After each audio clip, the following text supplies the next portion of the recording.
ভাই আরে ভাই ভাই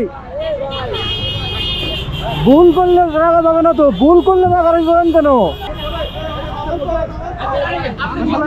ভুল করলে সরি বলতে হবে ভাই। শোনেন আমি বলি, আপনি ভুল করলে সরি বলতে হবে বড় ভাই। আমি বলি ভুল করলে সরি বলতে হবে, ভুল করলে সরি বলতে হবে। না না না না, উনি ভুল করছে, ভুল করলে সরি বলতে হবে বড় ভাই, ভুল করলে সরি বলতে হবে। না না, উনি রং ব্রেক করছে ভাই, উনি রং ব্রেক করছে, উনি রং ব্রেক করছে বড় ভাই। শোনেন, ভুল করলে সরি বললে তো হয়ে যায়, তো আপনারা কেন? না না, উনি তো সরি বলে না, উনি তো পাগলামি করছে। আমাদের টাইমের দাম নাই, আমাদের টাইমের দাম নাই, গাড়ি যাবে না, গাড়ি যাবে না, গাড়ি যাবে না। উনি সরি না বললে গাড়ি যাবে না। হ্যাঁ, আপনি কি ভার্সিটির গাড়ি, আমিও ভার্সিটির, সলিউশন সরি বলতে হবে। বেশি পাগলামি করেন না, ভুল করলে সরি বলতে হবে ভাই। এই জন্য ড্রাইভাররা বেশি করে, আপনি ওনার ভুল করবেন বড় ভাই, আপনি তো ওনার ভুল ধরবেন। না না, সাইড করে নাই, কেমনে সাইড করছে? ভুল করলে সরি বলতে হবে।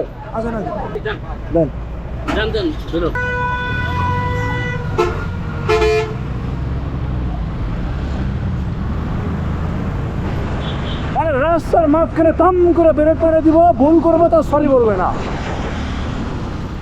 মূল ঘটনাটা হয়েছে হলো, ধরেন আমরা হচ্ছে টুঙ্গি ফ্লাইওভারের উপরে প্রায় 7-8টা বাইক, আমরা প্রায় কাছাকাছি ছিলাম, আর ওই বাসটা সামনে ছিল, বাজে হচ্ছে সকাল 9:30 পিক আওয়ার। তো বুঝতে পারতেছেন এখন যেহেতু 12:30 ওইরকম আহামরি যানজটটাও করে নাই, তার কারণে গাড়িগুলো ভালো স্পিডে যাচ্ছে। আর হচ্ছে টুঙ্গি ফ্লাইওভারের উপরে তো জানানি আপনারা হচ্ছে 3টে লেন আছে, সরাসরি ওটা হচ্ছে 4টা লেন। একটা হলো সরাসরি লেন যাবে আসবে, এবং 2টা হচ্ছে লোকাল লেন। তো যে গাড়িগুলো বামে ব্রেক করবে তারা লোকাল লেন দিয়ে যাবে, এই জন্য তো লেনগুলো এভাবে এত কষ্ট করে এত খরচ করে করা হয়েছে। উনি কিন্তু মেন লেনে আসে, আর মেন লেনে থেকে কিন্তু ব্রেক করার কোনো সিস্টেম নাই। আপনার যদি ব্রেক করার দরকার পড়ে তাহলে আপনার অবশ্যই লোকাল লেন দিয়ে ঢুকতে হবে। তো উনি ফার্স্টে ভালো হচ্ছে লোকাল লেন দিয়ে ঢোকে নাই, উনি হচ্ছে মেন লেন দিয়ে ঢুকছে। এবং আমরা মেন লেন দিয়ে যেটা করি যে আমরা জানি যে মেন লেনে কেউ ব্রেক করবে না, আমরা স্বাভাবিক গতিতে গাড়ির খুব বেশি দূরত্ব বজায় রাখি না, এতটুকু না রাখলেও না, এতটুকু রেখেই কিন্তু আমরা চলি, এবং এতটুকু রাখলে আসলে সমস্যা আহামরি হয় না। অনুদিটা করছে রানিং গাড়ি, থম করে মনে করেন হালকা মাথাটা বাঁকা করে দিয়েই উনি গাড়িটা ব্রেক করে দিছে। এখন পিছনে যে বাইকারগুলো ছিল সবগুলো বাইক মনে করেন যে বোঝেনি, তো বাইক তারা তো হুট করে ব্রেক করা যায় না ভাই, কোন রকম করে সবাই কষ্ট করে ব্রেক করে ম্যানেজ করছে। তো এখন এই হলো গেল ফার্স্ট চ্যাপ্টার। সেকেন্ড চ্যাপ্টারে গিয়ে সবাই রাগ হওয়াটাই স্বাভাবিক, যে একটা বাইকও যদি ব্রেক করতে না পারতো তাহলে একটার পিছনে আর একটা লাগাইয়া দিতে।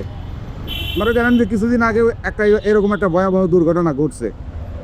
তারপরে যেটা হয়েছে, ওনাকে শুধু একজন বাইকার বলছে যে ভাই আপনি এভাবে সরাসরি কেন ব্রেক করলেন। তো উনি এটা শুনেই ভাই চরমভাবে রেগে গেছে, মানে উনি আমরা কেন ওনাকে এটা বললাম রাগারাগি করতেছে, এবং ওনার শাশুড়িরাও হালকা রাগারাগি শুরু করছে। তো তারপরে তো ভাই স্বাভাবিকভাবে বাইকারদের রাগ হবেই, যে আপনি ভুলও করলেন আবার আপনি রাগারাগিও করবেন, সরিও বলবেন না, এটা তো হবে না ভাই। আপনি মেন লেন যেখানে ব্রেক করাই নিচ্ছেন সেখানে আপনি ব্রেক করছেন রংভাবে, আবার আপনি হচ্ছে তেরান ঘুরতেছেন, এই জন্য মূলত সবাই রেগে গেছে। তো আমি আগেই কিছু বলি না, আগে দেখলাম যে আসলে উনি কোনোভাবেই মানতেছে না, পরে মনে হলো যে না আসলে ব্যাপারটা তো তাইলে মানে সবাইরে দেখানো উচিত।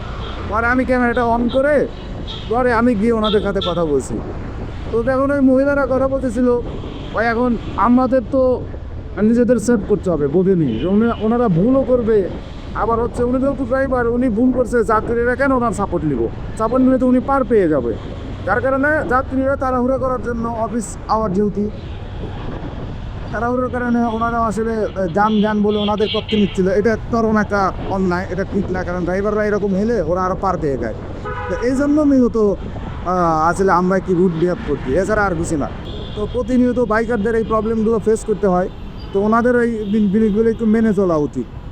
হ্যাঁ, এগুলো একটু মাথায় রেখে চলা উচিত, না হলে আসলে প্রতিনিয়ত বাইকার অ্যাক্সিডেন্ট হবে, এটাই স্বাভাবিক। এই ছিল আসলে পুরো ঘটনা আর কি। যাই হোক, ভিডিওটি ভালো লাগলে শেয়ার করে দিন। সবাই ভালো থাকবেন। আল্লাহ হাফেজ। আসসালামু আলাইকুম।